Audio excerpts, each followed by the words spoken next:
पूरी दुनिया में पक्षियों की 10,000 से भी ज्यादा प्रजातियां पाई जाती है। सभी के वही 2 पंजे, 2 पंख और 1 गर्दन होती है। लेकिन इन्हीं में से एक ऐसा पक्षी है जिसकी एक अलग ही पहचान है, जो आसमान का सीना चीर के हजारों मीटर ऊपर 120 किलोमीटर प्रति घंटा की रफ्तार से उड़ता है, जो खुद के कई गुना अधिक वजन के शिकार को भी अपने पंजों पे दबोचकर उड़ जाता है, और इसीलिए उसे पक्षियों का राजा कहा जाता है, जिसे हम बाज के नाम से जानते हैं। और एक बाज इतना ऊंचा मुकाम हासिल करता है अपनी ट्रेनिंग और अपनी पुनर्जन्म की वजह से। अगर आप भी इस दुनिया में एक मुकाम हासिल करना चाहते हैं तो एक बाज को बाज बनने का पूरा सफर आपको जानना बहुत जरूरी है, क्योंकि 25 से 30 की उम्र तक आने के बाद भी लोगों को रिस्क लेने से डर लगता है। लेकिन एक बाज की जीवन की शुरुआत ही रिस्क से होती है। जिस उम्र में बाकी पक्षियों के बच्चे सिर्फ चींची करना सीखते हैं, उस उम्र में एक मादा बाज अपने बच्चों को पंजों में दबोचकर हजारों मीटर आसमान की ऊंचाइयों में उड़ जाती है, उसे ये बताने के लिए कि तेरा जन्म आसमान का सीना चीर के सबसे ऊपर उड़ने के लिए हुआ है। तेरा जन्म पंछियों का बादशाह बनने के लिए हुआ है। जमीन से हजारों मीटर ऊपर ले जाकर मादा बाज अपने पंजों से उसे छोड़ देती है, और यहीं से शुरू होती है उसकी हाई रिस्क ट्रेनिंग। वो चूजा जमीन की तरफ तेजी से गिरने लगता है, थोड़ा नीचे आता है तो उसके पंख खुलने लगते हैं, नीचे आते आते वो अपने पंख फड़फड़ाने लगता है। लेकिन वो अभी तक उड़ना नहीं सीखा है, वो जमीन से कुछ ही ऊपर होता है। ऐसा लगता है कि कुछ ही सेकंड में उसका जीवन समाप्त हो जाएगा, लेकिन अचानक एक पंजा उसे अपने गिरफ्त में लेता है और वापस आसमान में उड़ जाता है। वो पंजा होता है उसकी माँ का, जो उसके पीछे उड़ रही थी। उसकी ये ट्रेनिंग तब तक चलती रहती है जब तक वो उड़ना नहीं सीख जाता है।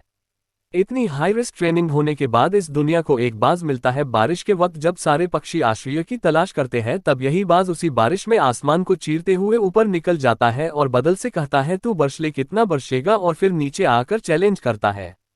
एक बाज की उम्र लगभग 70 साल होती है। जब वह 40 साल का होता है तब एक परेशानी उसकी जिंदगी में मौत बनकर आती है, जो आपकी परेशानियों की तुलना में बहुत बड़ी होती है, क्योंकि 40 साल की उम्र में बाज की चोंच इतनी मुड़ जाती है कि उसे शिकार निगलने में बहुत परेशानी होती है। उसके पंख भारी हो जाते हैं, छाती से चिपकने लगते हैं, जिससे उड़ना बहुत मुश्किल हो जाता है। उसके पंजे लंबे और लचीले हो जाते हैं, जिससे वो शिकार को सही से नहीं पकड़ पाता।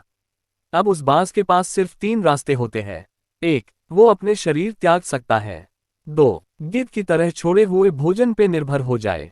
और 3, सबसे कठिन और पीड़ादायक रास्ता, अपने आप को पुनः स्थापित का, फिर से आसमान का सीना चीरकर उड़ने का। और वो इसी तीसरे रास्ते को चुनता है और अपने पास के सबसे ऊंची चोटी पे पहुंच जाता है।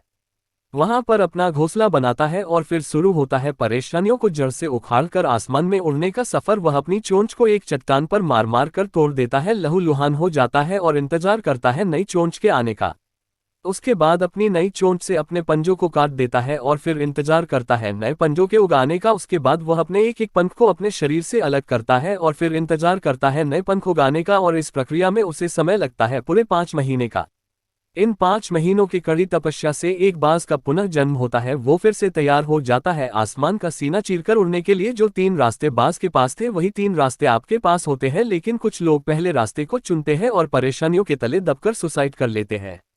ज्यादातर लोग दूसरे रास्ते को चुनते हैं। वो परेशानियों का बोझ पड़ते ही अपने लक्ष्य को छोड़कर एक नॉर्मल लाइफ जीने लगते हैं। और कुछ वो लोग भी होते हैं जो इस परेशानियों को लात मारकर अपनी मेहनत के दम पर बाज की तरह आसमान की बुलंदियों को छूते हैं। दोस्तों, बाज की यह ट्रेनिंग हमें बहुत बड़ी सीख देती है कि अगर रिस्क लेना पड़े तो लो कि अपने फील्ड में अपने आप को इतना ट्रेंड कर लो कि उस फील्ड में आपसे ऊपर उड़ने के बारे में सोचकर लोगों के पसीने छूट जाए, तभी आप अपने फील्ड के बादशाह कहलाओगे।